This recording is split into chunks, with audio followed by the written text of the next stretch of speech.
Venez à Jésus-Christ. Recevez la paix de Dieu. Recevez le calme de Dieu et la confiance en Dieu par Jésus-Christ. Dieu est un Dieu de force. Dieu est aussi un Dieu dans lequel il y a de la sécurité, de la solidité. Dieu n'est pas mystique, brumeux, fumeux. Hein. Dieu est solide, il est un rocher. Jésus-Christ est un rocher.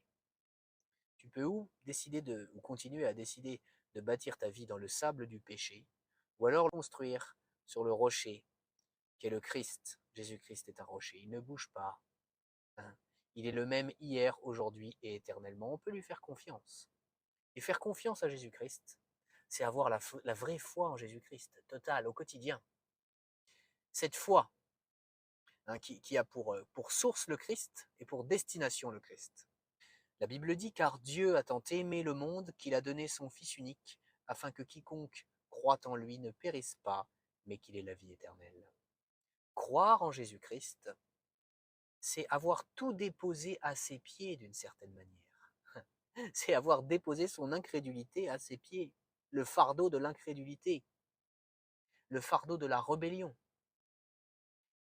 C'est devenir calme, confiant en Jésus-Christ. Jésus-Christ est le libérateur de son peuple. Jésus-Christ est le sauveur du monde. Certains se mettent à reprocher, certaines se mettent à reprocher à Dieu des choses fausses. Dieu n'est ni jaloux dans le sens mauvais du terme, ni malsain, ni cruel, ni méchant, ni injuste, ni manipulateur. Dieu est bon, il est saint, il est juste, il est parfait et il désire t'offrir le repos de ton âme.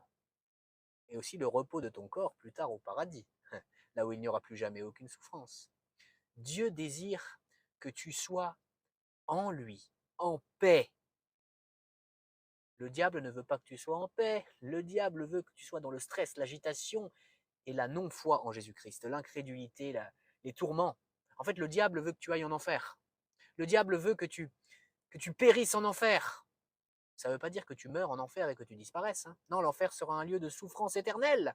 Et ça fera partie de la justice de Dieu vis-à-vis des péchés de ceux et de celles qui ne se seront jamais convertis à Jésus-Christ durant leur vie.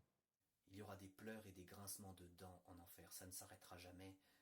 Ce sera des souffrances sans fin, sans repos, sans répit. Le diable ne veut pas que tu viennes à Jésus-Christ. Il veut que tu restes dans cette ambiance d'agitation, dans cette, dans cette rébellion face à Dieu, dans le péché, dans le vol, dans le mensonge, dans l'occultisme, dans la pornographie, etc. Dieu veut que tu sois libéré de tout ça, et le diable veut que tu restes enchaîné. Dieu est bon. Dieu est bon, et Dieu t'aime. Et parce qu'il t'aime, il s'est incarné dans l'objectif de te sauver. Hein. Il s'est incarné et il est venu mourir sur une croix dans l'objectif de te sauver. Que tu ailles au paradis. Jésus-Christ a tout payé pour ceux et celles qui se convertiraient durant leur vie.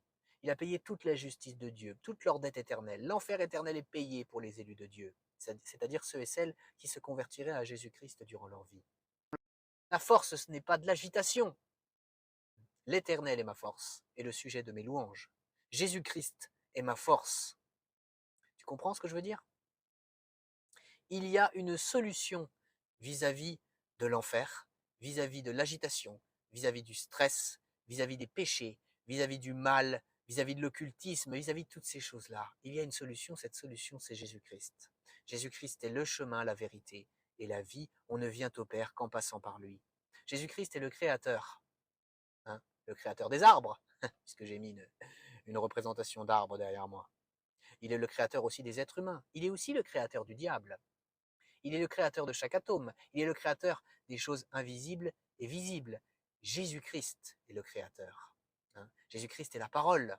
Il faut lire l'évangile de Jean. Tout a été fait par lui. Jésus-Christ est la lumière. Est-ce que tu vas accepter la lumière? Accepter de te repentir par la grâce de Dieu, de pratiquer une vraie repentance, de demander pardon à Dieu. Est-ce que tu vas accepter de croire l'évangile ou est-ce que tu vas rester dans tes péchés, dans cette agitation, dans ces tourments en fait, dans cette vie qui n'a pas de sens? Le vrai sens, c'est de vivre dans cette vie humaine pour la gloire de Dieu et que ça se prolonge dans l'éternité au paradis, là où il n'y aura plus jamais aucune souffrance. Alors qu'est-ce qu'il faut croire et comment se repentir?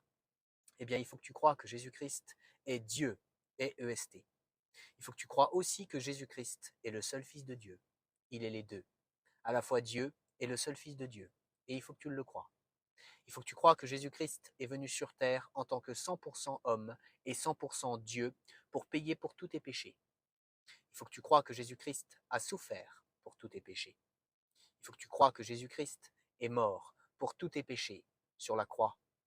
Il faut que tu crois que Jésus-Christ a été enseveli, c'est-à-dire qu'il a été mis au tombeau, une fois qu'il était mort, évidemment. Il faut que tu crois que Jésus-Christ a payé toute la justice de Dieu pour tous tes péchés, à ta place.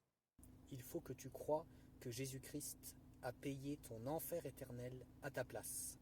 Et je ne dis pas que Jésus-Christ est allé souffrir en enfer, ça je n'ai pas trouvé d'endroit où c'est écrit dans la Bible. Mais ce que je te dis, c'est qu'il faut que tu crois que Jésus-Christ a payé ton enfer éternel à ta place. C'est-à-dire qu'il a réussi à payer ta punition illimitée en un temps limité. Voilà ce qu'il faut que tu crois. Et il faut que tu crois que Dieu a ressuscité Jésus-Christ au troisième jour et que Jésus-Christ est vivant pour toujours. Que Jésus-Christ est victorieux sur la mort, sur le monde, sur le diable, sur le péché. Que c'est bien Dieu qui a ressuscité Jésus-Christ au troisième jour et que Jésus-Christ est vivant pour toujours. Voilà pour la foi. Et si tu as accepté de croire tout ce que je viens d'expliquer là, alors la deuxième chose qu'il faut que tu pratiques, la deuxième chose qu'il faut que tu fasses, c'est une vraie repentance. Il faut que tu pratiques une vraie repentance devant Dieu. C'est-à-dire qu'il faut que tu parles à Dieu en le priant directement.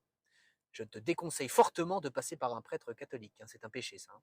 Donc il faut que tu parles à Dieu directement en le priant et il faut que tu lui cites tes fautes, tes péchés et il faut que tu lui demandes pardon. Il faut que tu lui dises combien tu regrettes de lui avoir fait du mal par toutes ces mauvaises choses et il faut que tu lui demandes pardon. Il faut que tu t'engages devant Dieu à ne plus recommencer à pratiquer le péché sous n'importe laquelle de ses formes et il faut que tu lui demandes pardon. Alors arrête cette vidéo maintenant, cite tes fautes, tes péchés à Dieu et demande-lui pardon.